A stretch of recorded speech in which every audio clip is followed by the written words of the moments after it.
መንፈስ ቅዱስ ያደረበት ሰው ምልክቱ አንደኛው ሰው ሳይመርጥ ነው።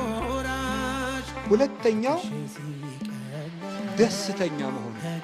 ምንም ነገር ቢፈጠር የማይታወቅ ልብ ያለው እሱ የመንፈስ ፍሬ አፍርቷል። ልቡ ለጻድቅ ውኩል ከማንፈስ ብትሰዱት የማይከፋ ብታንኳስሱት የማይከፋ ብትተቹት የማይከፋ ያለውን ነገር ሁሉ ብትወስዱበት የማይከፋ ብታዋርዱት የማይከፋ ከወንበር ብታወርዱት የማይከፋው ብትሾሙት የማይፈነጥስ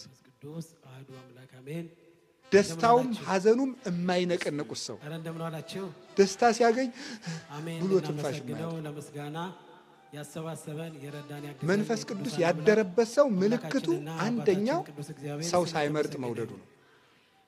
ሁለተኛው ደስተኛ መሆኑ።